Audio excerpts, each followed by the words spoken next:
بسم اللہ الرحمن الرحیم نحمده ونصلی علی رسوله الکریم اما بعد بسم اللہ الرحمن الرحیم۔ عزیز طلباء، آج ہم کنز الدقائق حصہ دوم سبق نمبر 221 شروع کر رہے ہیں۔ اس سبق میں ہم کتاب الاکراہ سے متعلق پڑھیں گے۔ آج کے اس سبق کا خلاصہ یہ کہ مصنف علیہ الرحمہ مکرہ علیہ کی قسمیں اور ان کا حکم ذکر فرمائیں گے۔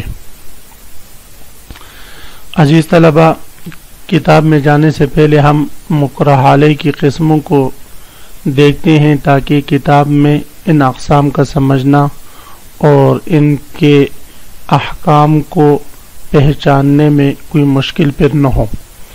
تو مصنف علیہ الرحمہ ذکر کریں گے کہ انواع الثلاثۃ للمکرہ علیہ کی مکرہ علیہ کی 3 قسمیں ہیں۔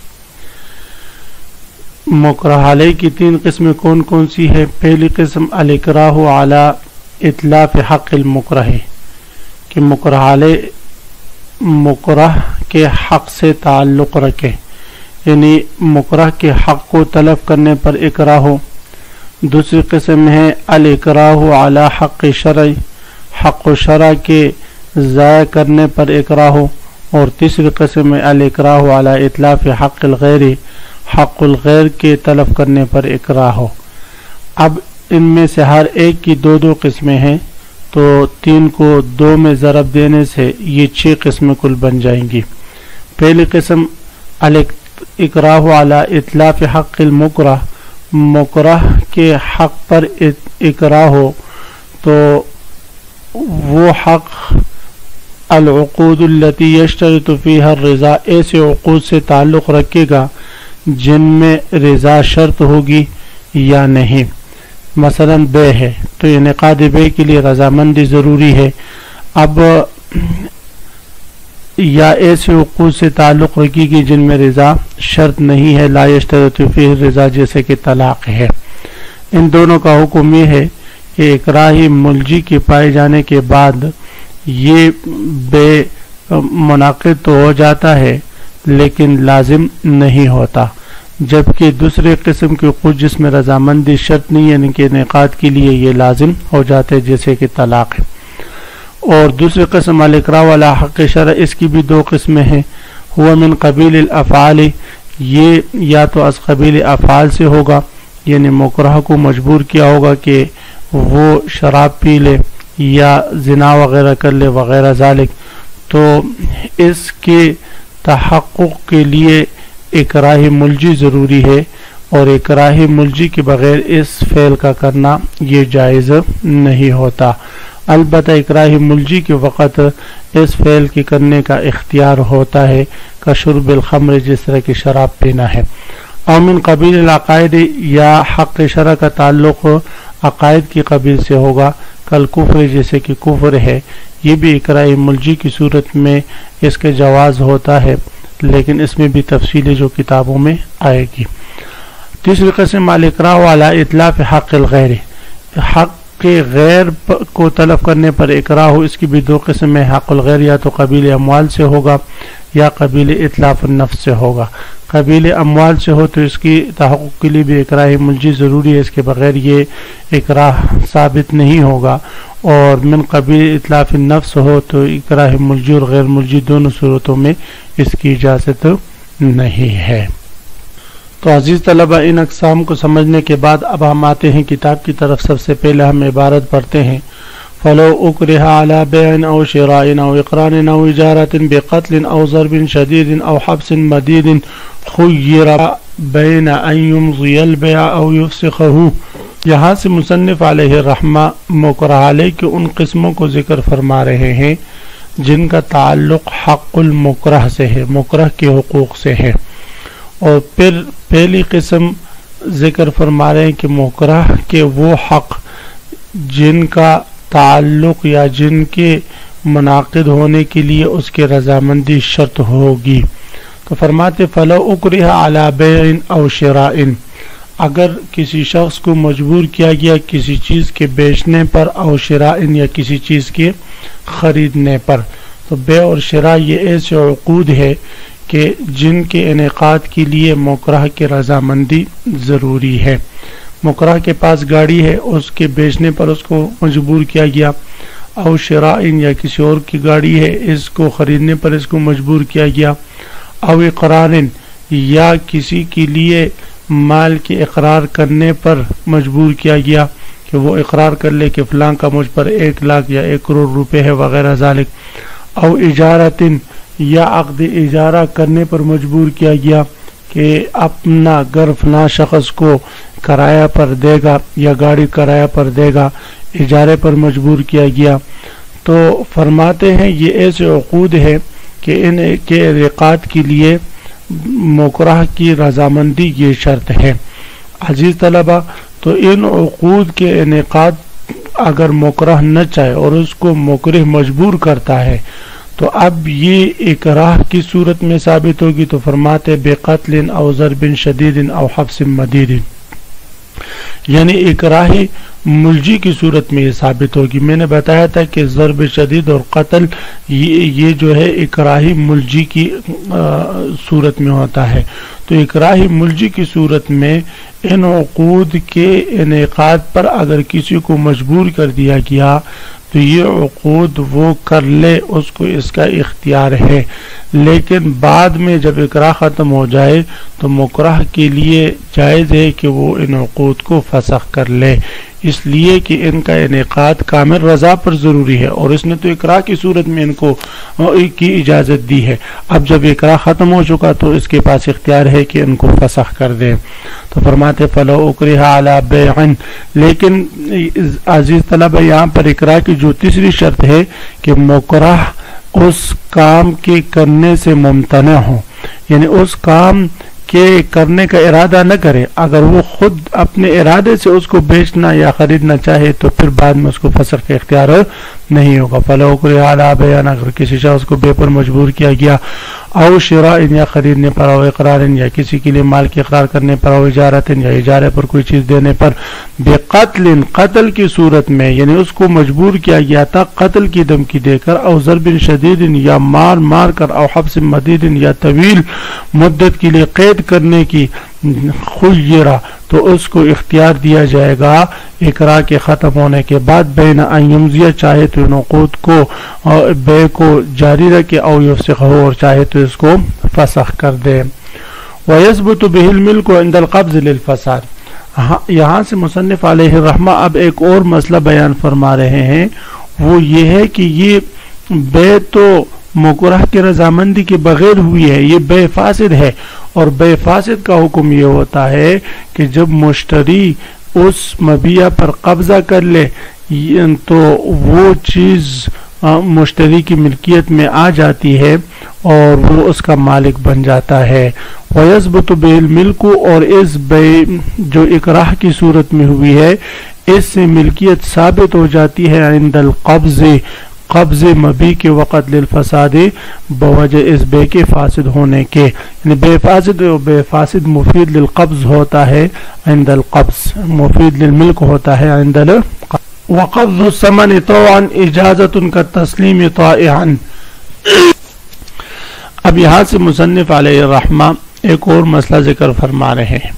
وہ مسئلہ یہ ہے کہ زید پر اکراہ کیا گیا تھا کہ وہ اپنے گاڑی بیچ دے، اس نے اکراہ کی صورت میں بیچ دی.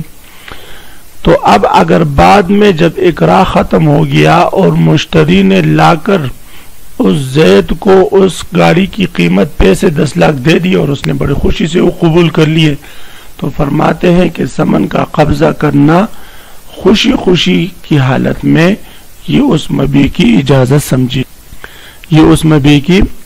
سمجھی جائے گی. اسی طرح اگر زید نے عامر سے گاڑی خریدی زبردستی اکراہ کر کے اور اس نے گاڑی ابھی دی نہیں کہ چلو میں دے دوں گا، ثمن لے لیا، پھر بعد میں گاڑی اپنے خوشی زید کو حوالہ کرتا ہے، تو یہ بھی اس بے کی اجازت سمجھی جائے گی اور بعد میں پھر اس کو فسخ کرنے کا اختیار نہیں ہوگا. وقبض الثمن طوعا، ثمن کو قبضہ کرنا اس حال میں کہ قبضہ کرتے وقت یہ بڑا خوش ہو پیسوں کو دیکھ کر، خوشی سے قبضہ کرے، اجازت یہ اس بے کی اجازت سمجھی جائے گی۔ قد تسلیم طائعان، جس طرح کا مبی کو حوالہ کرنا خوشی خوشی سے، یہ بھی اس مبی بے کی اجازت ہے۔ وَإِنْ هَلَكَ الْمَبِيعُ، اب اسی ضابطے پر ثمن کو خوشی قبضہ کرنا یہ اجازت، مبی کو خوشی سے حوالہ کرنا یہ اجازت ہے۔ اسی پر مصنف علیہ الرحمہ ایک مسئلہ متفرع فرما رہے ہیں۔ مسئلہ یہ کہ وَإِنْ هَلَكَ الْمَبِيعُ فِي يَدِ الْمُشْتَرِي، مبی اگر مشتری کے قبضے میں ہلاک ہو جائے، اور غیر مکرہ، اس حال میں کہ وہ مکرہ نہ ہو۔ مطلب یہ ہے کہ مبی مشتری نے لے لی اور وہ اب اس کے پاس ہے اور وہ اس کے قبضے میں ہے اور اس پر کوئی زبردستی بھی نہیں ہے کہ وہ مبی اپنے پاس رکھ کے واپس لوٹا بھی سکتا ہے، تو جب اس نے اپنے خوشی سے اور غیر اکراہ کی صورت میں اپنے پاس وہ مبی رکھی ہے، وہ گاڑی اپنے پاس اس نے رو کے رکھی ہے، اتنے میں گاڑی کا ایکسیڈنٹ ہو جاتا ہے اور وہ ضائع ہو جاتی ہے، تو اب فرماتے ہیں کہ بائع کے پاس دو آپشن ہوں گے۔ ایک تو یہ ہے کہ اس مشتری کو اس گاڑی کی قیمت کا ضامن بنائے، اور دوسرا آپشن اس کے پاس یہ ہے کہ مکرہ کو اس کا ضامن بنائے۔ وَإِنْ هَلَكَ الْمَبِيعُ فِي يَدِ الْمُشْتَرِي، اگر مبی مشتری کے قبضے میں ہلاک ہو جائے وہ غیر مکرہ، اس حال میں کہ وہ مکرہ ہو نہیں، وَالْبَائِعُ مُكْرَهٍ، اور بائع مکرہ ہو، ضَمِنَ قِيمَتَهُ لِلْبَائِعِ، تو مشتری ضامن ہوگا اس گاڑی کی قیمت کا، للبائع، اس مبی کی قیمت کا، کس کے لیے بھی؟ بائع کے لیے۔ وَلِلْمُكْرَهِ، اور مکرہ کو اختیار ہے أَن يُضَمِّنَ الْمُكْرِهَ، کہ وہ مکرہ کو بھی ضامن بنا سکتا ہے، چاہے تو مکرہ کو ضامن بنائے اور چاہے تو اس مشتری سے اس گاڑی کی قیمت یا اس کا ضمان لے لے، دونوں آپشن اس کے پاس ہے۔ وَعَلَىٰ أَكْلِ لَحْمٍ خِنْزِيرٍ وَمَيْتَةٍ وَدَمٍ وَشُرْبِ خَمْرٍ بِحَبْسٍ أَوْ ضَرْبٍ أَوْ قَيْدٍ لَمْ يَحِلَّ،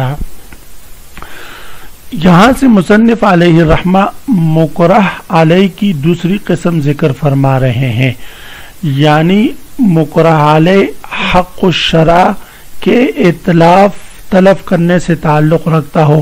پھر میں نے بتایا کہ حق شرع دو قسم پر ہے، یا تو عقل فعل سے تعلق ہوگا اس کا، یا جو ہے عقائد سے تعلق ہوگا، تو یہ پہلی قسم ہے حق شرع کے تلف کرنے پر اکراہ ہے، اور اس صورت میں حق شرع فعل ہے۔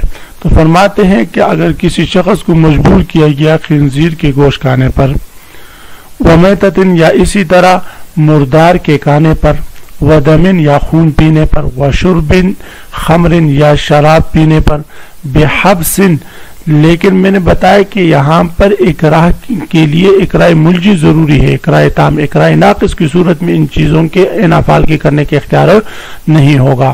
تو یہی مصنف علیہ الرحمہ فرما رہے ہیں کہ اگر کسی شخص کو خنزیر کے کھانے پر یا مردار یا خون کے کھانے پر مجبور کیا گیا، وشرب خمر، یا شراب پینے پر مجبور کیا گیا، بحبس، لیکن یہ اکراہ اور یہ مجبوری قید کی دھمکی کی صورت میں ہو، او ضرب، یا مارنے کی دھمکی کی صورت میں ہو، او قید، یا قید کی دھمکی کی صورت میں ہو، لم یحل، تو فرماتے اس مکرہ کے لیے ان چیزوں کا کھانا حلال نہیں، اس لیے کہ اکراہ غیر ملجی ہے، اکراہ ملجی نہیں ہے، اکراہ ناقص ہے، اکراہ تام نہیں، جبکہ ان چیزوں کے کھانے کا اختیار وہ اکراہ تام کی صورت میں ہے، اکراہ ملجی کی صورت میں ہے، اکراہ ناقص کی صورت میں نہیں۔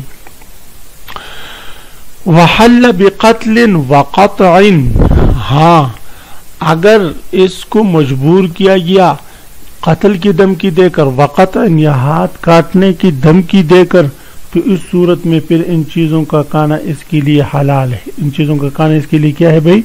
حلال ہے۔ ان صبر اثم بصبرہ، اگر یہ صبر کرے اور قتل کے لیے تیار ہو جائے، قطعیت کے لیے تیار ہو جائے اور وہ چیزیں کھانے کے لیے تیار نہ ہوں، تو فرماتے ہیں اس صورت میں پھر یہ گناہگار ہوگا. کیوں بھئی کہ یہ تو اکراہ ملجی ہے، اور اکراہ ملجی کی صورت میں ان چیزوں کی حلت تو قرآن سے ثابت ہے. قرآن میں اللہ رب العزت ارشاد فرماتے حرمت علیکم المیتۃ والدم ولحم الخنزیر الی آخر میں الا ما اضطررتم الیہ، مگر وہ شخص جو انتہائی مجبور کیا یا انتہائی مجبوری کی حالت اس پر آ گئی، اضطرار کی حالت اس پر آ گئی کہ اب اس کے نہ کانے سے وہ قتل ہو رہا ہے یا اس کا ہاتھ کاٹا جا رہا ہے، تو اس صورت میں پھر شرعاً یہ حلال ہے اور اس کے کانے اس کے لیے جائز ہے. اگر یہ صبر کرتا ہے، نہیں کہتا، قتل کے لیے تیار ہوتا ہے یا قطعیت کے لیے تیار ہوتا ہے، تو عاصم بصبرہ، تو اس صورت میں صبر کرنے سے یہ گناہگار ہوگا. تو عزیز طلبہ، آج کے سبق کا خلاصہ یہ ہوا کہ ہم نے مکرہ علیہ کی 3 قسمیں شروع کی ہے. ان میں سے پہلی قسم کی مکرہ علیہ وہ حق المکرہ سے متعلق ہو. پھر حق المکرہ میں سے پہلی قسم وہ عقود جن کے انعقاد کے لیے مکرہ کی رضامندی ضروری ہے، ان سے متعلق ہم نے مثالیں پڑھی. اور اس کے بعد ہم نے وہ حقوق مکرہ علیہ کی وہ قسم جس کا تعلق حق و شرع سے ہے. پھر اس کی 2 قسم میں سے پہلی قسم کہ حق و شرع کا تعلق افعال سے ہو، اس سے متعلق ہم نے پڑھا اور ان کا حکم ہم نے پڑھا، اس کی مثالیں پڑھی. آپ حضرات اس کو خوب غور سے سنیں سمجھے. اللہ ہم سب کا حامی و ناصر و آمین و آخر دعوانا ان الحمدللہ رب العالمین.